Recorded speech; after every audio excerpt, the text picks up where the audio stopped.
Umar radiallahu anhu says, when Abu Bakr became Khalifa, this is extremely beautiful by the way. I want you to actually put yourself in Medina right now. You live there, Abu Bakr is the Khalifa. He leads the Salah, he leads the prayer. He said every day after Fajr, Abu Bakr radiallahu anhu would go in an opposite direction of his house and he would go deep into the desert. I was very curious, right? What does he do out there? So Umar radiallahu anhu said, I'd watch him every single day. He'd go to Salat al-Fajr and then Abu Bakr does not return home. He just walks far away into the desert. So he said, every day I'd wonder, ila ayna yakhruj? Where does he go? Where does he go? Where does he go? He said, one day I said to myself, la atba'ani. That's it. I'm going to go follow him and find out what he's doing.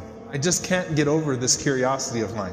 So Umar radiallahu anhu said, I kept the pace from him to where he was at the end of my eyesight, meaning I walked just as far away to where I could still see him. And then he said, I saw him go into this beat up old house. So Umar radiallahu anhu said, I quickly went and I hid behind. And he said, he spent a long time in there. It wasn't like a short amount of time. He spent a long time until after the sun was up, meaning it was getting hot. This is after Fajr, this is way past Duha, way past sunrise, and it got hot, and then Abu Bakr radiallahu anhu left the home and he made his way back to Medina. He said, this is way out of the city of Medina now. This isn't even the city of Medina right now. Way out of the city of Medina. So Umar radiallahu anhu said, I waited until I could no longer see him, meaning he made his way back to Medina. And Umar radiallahu anhu said, I knocked on the door, okay? And he said, this woman opened the door. She was elderly, she was frail, she was blind, and there were a bunch of little kids running around, okay? So I said to her, Assalamu alayki, ma sha'nukum ya amatullah. I said, peace be unto you. What is your situation, O servant of Allah? And she said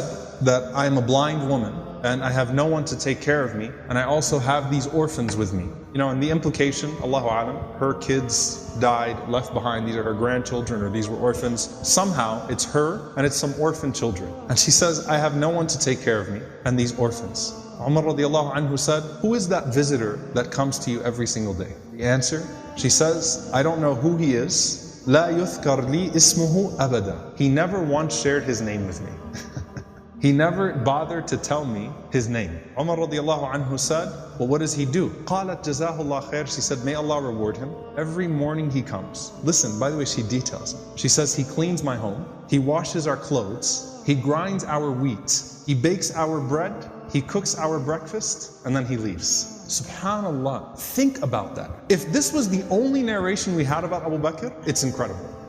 Seriously, the leader, the head of the ummah, the khalifa, the most important man in the ummah right now, with his station, with his status, and he goes out every morning to this house, and he doesn't even tell the woman what his name is. He's just consider me a secret fa'il khair, right? Just some good doer. Washes the clothes, cleans the house, grinds the wheat, bakes the bread, cooks the breakfast, and then makes his way back to govern the ummah. That is absolutely incredible. Umar radiallahu ta'ala anhu says, every single day, like, is this really what he does every single day? She said, every day, may Allah bless him. Umar radiallahu anhu said, do you pay him anything? She said, nothing.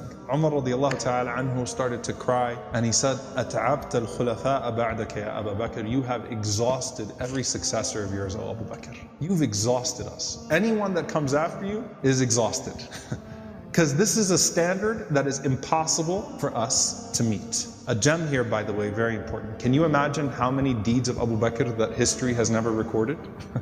You know, the books of the fada'il, the virtues of Abu Bakr, the things that he used to do. Can you imagine how many of those secrets he actually managed to hide? And why did he not think of himself too good to still do that thing? And by the way, a lesson for all of us. If you're someone who does some khair that everyone knows about, you better have some khair that only Allah knows about, right? You better have some khair that only Allah subhanahu wa ta'ala knows about. And let it be an involved khair too, okay? An involved form of good. Not just a secret charity, but this is something that has a spiritual reminder and effect on him too, right? Going and visiting this elderly woman and her orphans every single day and doing those things.